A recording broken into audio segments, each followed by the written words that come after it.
Hello viewers, இன்னைக்கு நம்ம பார்க்க போறது ஒன் பீஸ் எபிசோட் 539 பார்ட் 2.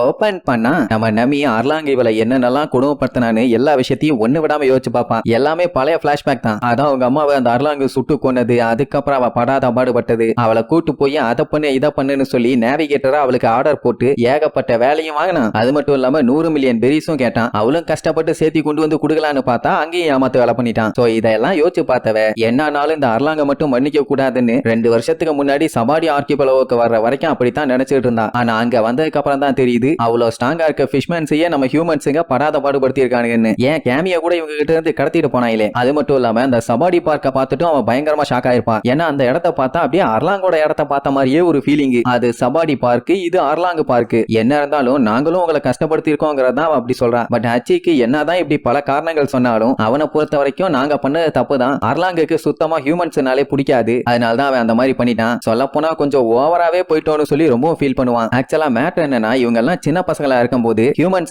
வாழ்ந்துகிட்டு இருக்க அந்த உலகத்துக்கு வரணும்னு ரொம்ப ரொம்ப ஆசை. அதனாலேயே ஃபிஷ்மேன் ஐலாண்ட்ல இருந்து சபாடி ஆர்கிபெலகோக்கு வந்து அந்த தூரத்துல இருந்து அந்த அழகை பார்த்து ரசிச்சுட்டு போவானுங்க. ஏன்னா அந்த இடத்த தூரத்துல இருந்து பார்க்கும்போது அவ்வளவு அழகா கலர்ஃபுல்லா சூப்பரா இருக்கும். ஆனா இவங்களால கடைசி வரைக்கும் முடியாம போச்சு. எல்லாமே ஹியூமன்ஸுங்க பண்ண வேலையால அவங்களால ஃபிஷ்மேன்ஸை ஏத்துக்க முடியல. அதனால இவங்க என்ன பண்றாங்க, ஏகப்பட்ட ஹியூமன்ஸை ஹர்ட் பண்ணிட்டாங்க. அது நாங்க பண்ண தப்பு தான், என்ன மன்னிச்சிருன்னு ரொம்ப ஃபீல் பண்ணுவான். அவனால அந்த டைம் சுத்தமா முடியல. சாப்பர் நான் மருந்து ரெடி பண்ற வரைக்கும் கொஞ்சம் பேசாம அவனை ரெஸ்ட் எடுக்க சொல்லுவான். அதுவும் ரைட் தானே, அவனாலேயே முடியல. அதனால பொத்துன்னு விழுந்துருவான். எனக்கு என்ன டவுட்னா முதுகுல தான் அம்பு குத்துச்சு, முதுகுல ஏதாச்சும் காயம் பட்டா நம்ம அப்படியே கவுந்து தான் படுத்திருப்போம். இவன் மட்டும் இப்படி விட்டத்தை பார்த்துட்டு படுத்திருக்கான்னு தான் புரியல. 200 வருஷத்துக்கு முன்னாடி யூகோ கிங்டம் வேர்ல்டு கவர்மெண்ட்ல ஒரு மெம்பரா இருந்துச்சு. எதுக்குன்னா மனுஷங்களும் ஃபிஷ்மேன்ஸும் ஃப்ரெண்ட்லியா இருக்கணும்னு. அதனாலேயே கிங்குங்க எல்லாத்தையுமே வேர்ல்டு சமிட்டை அட்டெண்ட் பண்ண விட்டாங்க. பட் இவ்வளவு இருந்தாலுமே ஹியூமன்ஸுக்கு ஃபிஷ்மேன்ஸை கண்டாலே சுத்தமா பிடிக்காது. இப்படி இவன் இங்க கதை சொல்லிட்டு இருக்கும் போது டென் அங்க தனியா இன்னொரு கதை சொல்லிட்டு இருப்பாரு. என்னன்னா இவங்களுக்கு பஞ்சாயத்து ஸ்டார்ட் ஆனதே இந்த கிரேட் பைரட் யாரா ஸ்டார்ட் ஆனதுல இருந்து தான். ஏகப்பட்ட ஹியூமன் பைரட்ஸுங்க இந்த ஐலாண்டுக்கு வந்து அட்டுழியம் பண்ணானுங்க. யாராலையும் எதுவும் பண்ண முடியல. எப்படின்னா உள்ள என்ட்ராகிறதுக்கு முன்னாடியே கண்டமேனிக்கு பீரங்கி வச்சு அட்டாக் பண்ணுவானுங்க. இப்படி சர்ப்ரைஸா அட்டாக் பண்ணும்போது எப்படி அலர்ட்டா இருக்க முடியும்? எல்லாரும் படாத பாடுபட்டு அடிச்சு புரண்டு அவங்க கிட்ட இருந்து தப்பிச்சு ஓட தான் ட்ரை பண்ணுவாங்க. அப்படி அட்டாக் பண்ணியே ஹியூமன்ஸுங்க ஃபிஷ்மேன் ஐலாண்டை அவனுக்கு கண்ட்ரோலுக்கு கொண்டு வந்துட்டானுங்க. அதுக்கப்புறம் தான் களத்துல ஒயிட் பியர்ட் இறங்கினாரு. அவரு வந்து எல்லா பைரட்ஸையும் அடின்னு அடிச்சு துவச்சு தொங்க விட்டு ஓட விட்டதுக்கு அப்புறம் இந்த ஐலாண்டு அவருக்கு சொந்தமாச்சு. அதுக்கப்புறம் தான் ஃபிஷ்மேன் ஐலாண்டுல பழையபடி எந்த ஒரு பஞ்சாயத்தும் இல்லாம நார்மலா மாறிடுச்சு. ஆனா அதுக்கப்புறமுமே ஹியூமன்ஸுங்க ஃபிஷ்மேன்ஸை பயங்கரமா வெறுத்தானுங்க. அதை கூட நம்மளுக்கு சபாடி ஆர்கிபெலகோல தெளிவா பார்த்திருப்பாங்களே. அவங்கள குடும்பப்படுத்துறது, விக்கிறது, சுடுறது,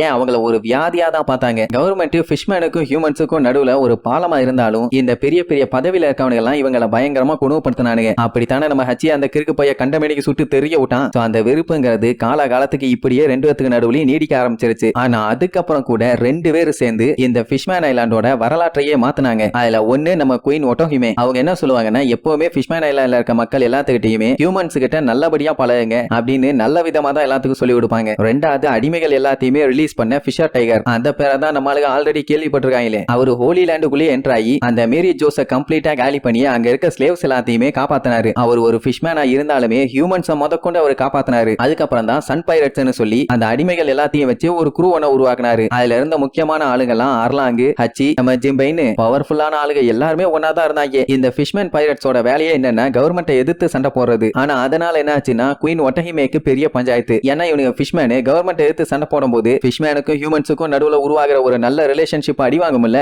ஆனாலும் அவங்க விடவே இல்லை. எப்படியாச்சும் ஃபியூச்சர்ல எல்லாருமே ஒன்னா இருக்கணுங்கிறதுக்காக படாத பாடுபட்டா. ஆனா ஃபிஷர் டைகர் அந்த ஃபியூச்சர் எல்லாத்தையுமே மண்ணோட மண்ணாக்குற மாதிரி தான் வேலையை பார்ப்பான். அதுக்காக ரொம்ப மோசமாலாம் இல்ல. அடிமைகள் யாராச்சும் மாட்டி இருந்தாங்கன்னா அவங்கள சண்டை போட்டாச்சு காப்பாத்துறதான் இவரோட வேலையே. இதுல யார ரைட்டுன்னு சொல்றது, யார தப்புன்னு சொல்றது? ஃபிஷர் டைகர் பண்ற வேலையினால 2 குரூப்பும் ஒன்னா சேர்றதுக்கு வாய்ப்பே இல்லை. ஆனா அடிமைகளா இருக்க எல்லாத்தையும் காப்பாத்தலாம். குயின் பண்ற வேலையால ஃபியூச்சர்ல எல்லாமே மாறும். ஆனா இப்ப ஒண்ணும் பண்ண முடியாது. சோ இப்படியே 2 பேரும் மாத்தி மாத்தி மனுஷங்களுக்கும் ஃபிஷ்மேன்ஸுக்கும் நல்லது நடக்கணும்னு தான் சண்டை போட்டாங்க. ஆனா அவங்களுக்குள்ள இருக்க அந்த மறைமுகமான கோபம் என்னன்னு தான் யாருக்குமே தெரியலன்னு நம்ம ஜிம்பை அடுத்தடுத்து எல்லா விஷயத்தையும் பயங்கரமா சொல்றதோட இந்த எபிசோடுக்கு எண்டு கார்டு போட்டு முடிக்கிறாங்க.